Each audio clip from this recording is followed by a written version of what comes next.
As the well were secret sleep, Arike stood listening to the silence. Then the silence answered her.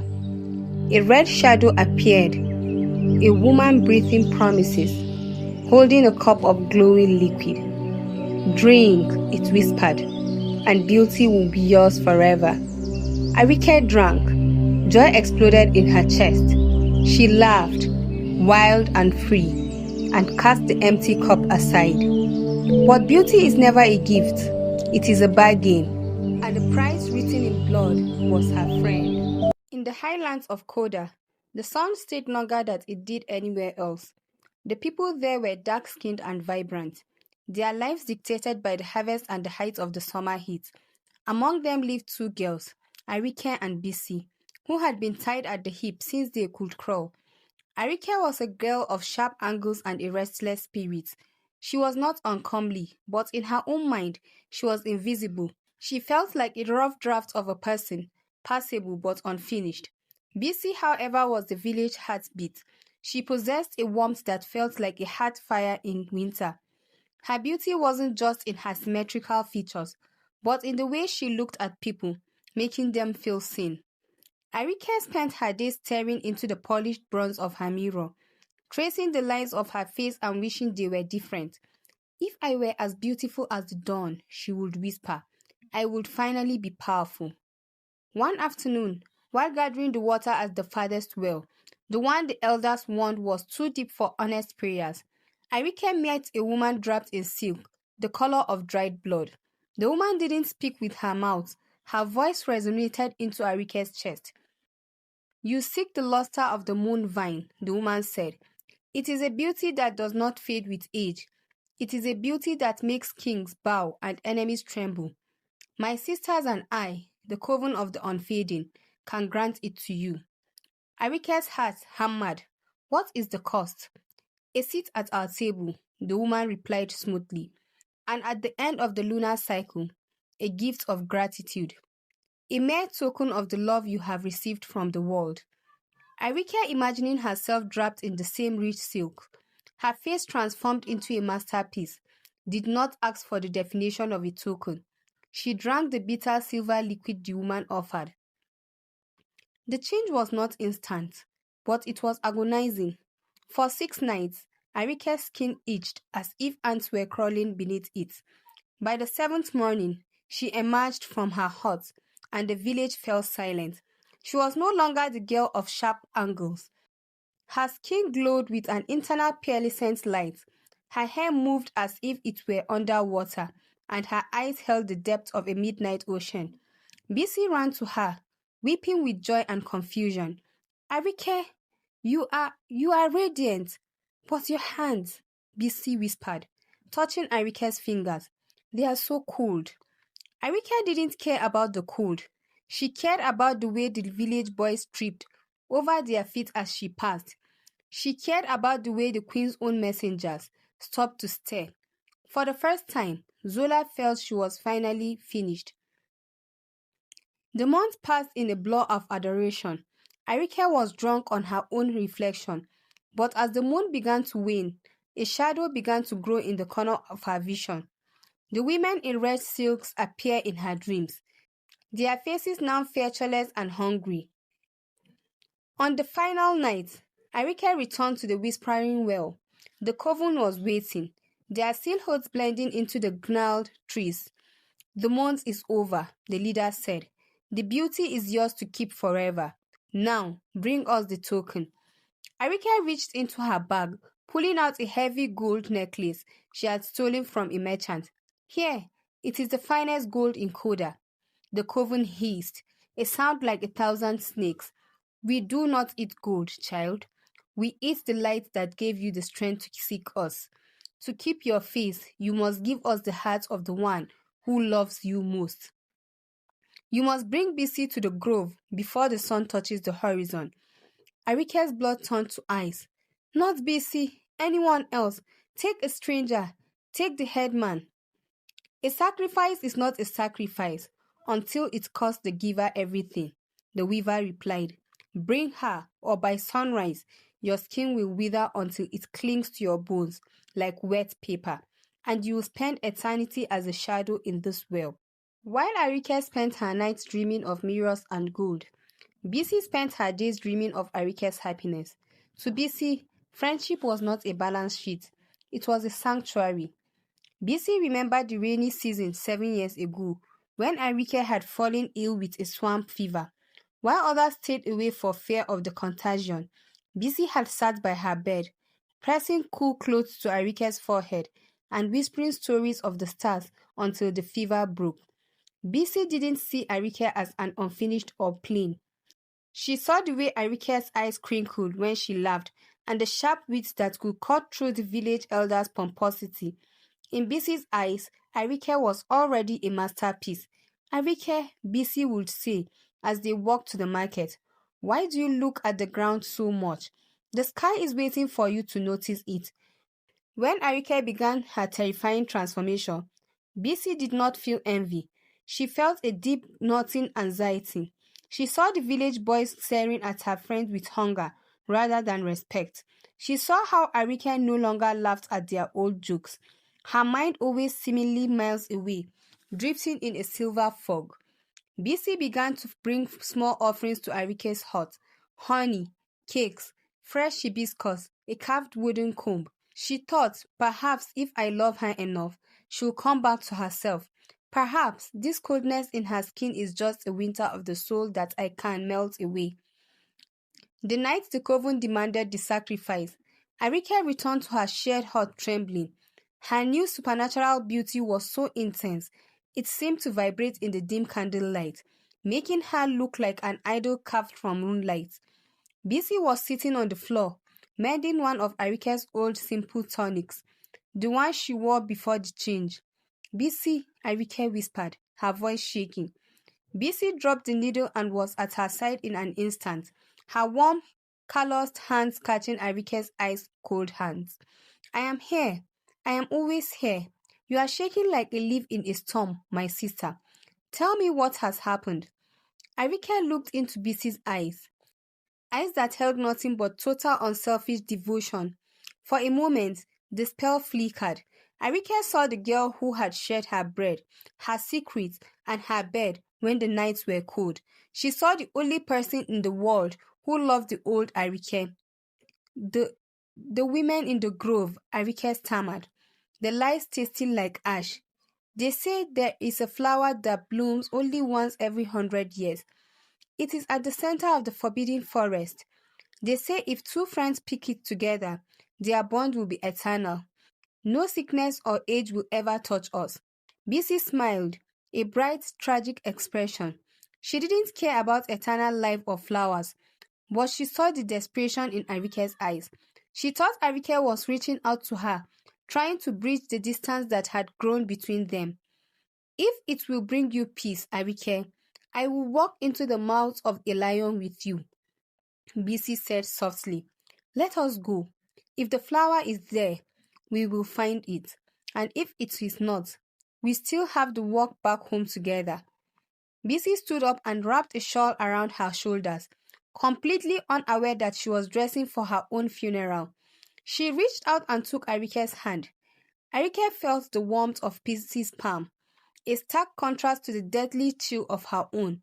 As they stepped out into the night, the moon was a silver sickle, ready to harvest. The forest was different at night. The trees, which seemed like guardians during the day, now looked like skeletal fingers, reaching for the hem of their skirts. BC walked slightly ahead, clearing the brambles for Arike, her movement steady despite the early silence of the birds. Do you remember the year of the dust? BC asked. Suddenly, her voice a soft tether in the darkness. Arike flinched. She remembered. It was the year her father had died, and her mother had fallen into a deep melancholy, leaving their farm to go to seed. Arike had become the dirty girl of the village. Her clothes were rags, her hair was matted with red earth, and a persistent cough made the other parents pull their children away, fearing she was caused by poverty. I remember, Arike whispered, her eyes fixed on the back of BC's head. The other children used to play lion and goat. BC continued, a small smile in her voice. They told you that you couldn't even be the goat because the goat was too clean for you. They threw stones to keep you away from the shade of the baobab tree. Bisi stopped walking for a moment and turned around, taking Arike's hand. But do you remember what we did? I left the circle. I walked over to where you were sitting in the dirt, and I sat right down next to you. I took my mother's good palm oil and rubbed it into your skin until the dust stayed away. I told them that if you were the dead, then I would be the earth, and we would stay together regardless of who walked on us. The memory hit Arike like a physical blow. She remembered Bisi's mother scolding her for becoming a ragamuffin by associating with Arike, and how Bisi had simply shrugged and said, "Then we shall be ragamuffins together." "You stayed," Arike said, her voice cracking, "even when they laughed at you too." "Of course I stayed," Bisi said, squeezing Arike's cold fingers. "Arike, beauty is like the morning mist. It's gone by noon. But the person who sits in the dirt with you, that is the person who is real. That is why I'm so happy for you now. You have this light, this glow. You'll never have to be dirty girl again. No one will ever throw stones at you now."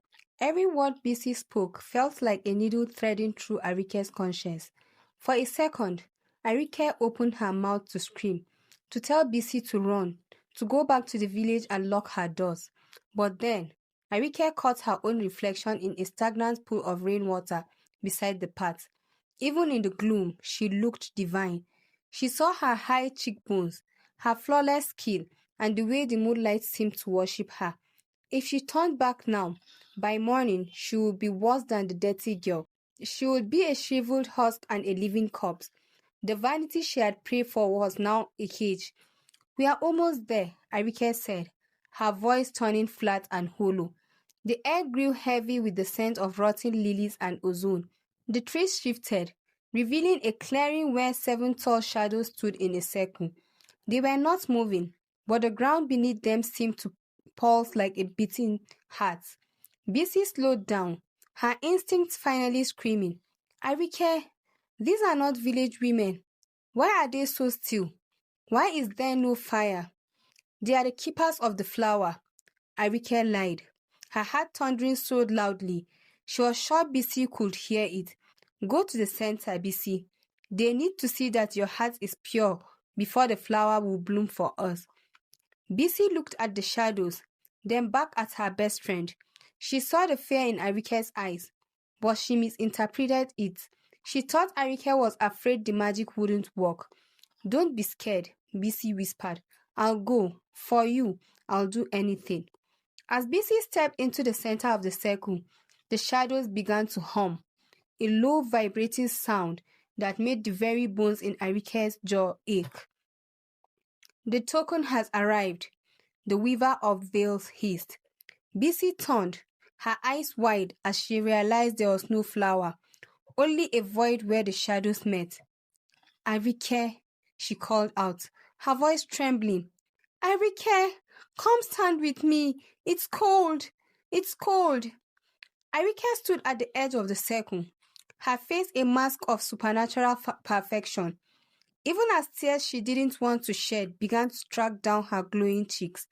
She tried to move her feet to pull Bisi back, but her legs felt like they were not rooted into the soil. "I'm sorry, Bisi," Arike choked out. "I just didn't want to be invisible anymore." Bisi's face transitioned from confusion to a horrific soul-crushing realization. She didn't scream for mercy. She didn't curse Arike. Instead, she looked at her best friend with a pity that was sharper than any blade. "Oh, Arike," Bisi whispered, her voice barely audible over the rising wind. "You were never invisible to me. I was your mirror, and you just broke it." With a sudden violent flash of violet light, the shadows swelled inward. Bisi did not vanish into thin air. She seemed to be absorbed by the earth itself, her warmth and her life force being pulled into the roots of the trees. The last thing Arike saw was Bisi's hand reaching out, not to grab her, but as if trying to shield her one last time. Then there was only the wind. The coven vanished with the dawn. Arike stood alone in the grove, her transformation complete. She was no longer just beautiful. She was a goddess in human form. Her hair was like woven silk. Her eyes held the secrets of the galaxy, and her skin was so radiant that the morning sun seemed dull in comparison. She walked back to the village, expecting the triumph she had always dreamed of, and she received it. When she entered the square, men fell to their knees. Women stopped their work, breathless and weeping at the sight of her. The king's son, upon seeing her, immediately declared that his search for a bride was over. She was given the finest silks, the heaviest gold, and a palace of her own. But the weaver's warning echoed in her mind: "You cannot regret, or there will be terrible consequences." Every time someone praised her eyes, Arike remembered the way Bisi's eyes had looked as the earth swallowed her. Every time she touched her smooth, cold skin, she felt the warmth of the hand she had let go of in the dark. She tried to smile, but the smile felt like a scar. She tried to eat the finest delicacies, but they tasted like the dust Bisi had wiped off her face years ago. The regret was a poison that Arike was forbidden to vomit. The magic of the coven was fueled by her satisfaction. The moment she allowed herself to truly mourn, the terrible consequences began to manifest. One night, sitting in her golden chamber, Arike looked into a silver mirror. She thought of Bisi, not as a sacrifice, but as the girl who sat in death with her. The dam in her heart finally broke. A single genuine sob of regret escaped her throat. "I want her back," Arike wailed. "Take the beauty, take the crown. I want Bisi." The mirror cracked. The beauty did not leave her. Instead, it turned inward. Her skin remained perfect, but it became as hard as diamond, trapping her inside her own body. She became like a living statue, beautiful to look at, but unable to move, unable to speak, and unable to die. The villagers placed her on a pedestal in the center of the square, worshipping her eternal perfection. They couldn't hear the screaming of her soul inside the marble hard skin. She was forced to watch for 100 years as the village grew and changed, while she remained a frozen monument of her own vanity. She had achieved her wish. She was the most beautiful thing in the world, and she was utterly, completely alone.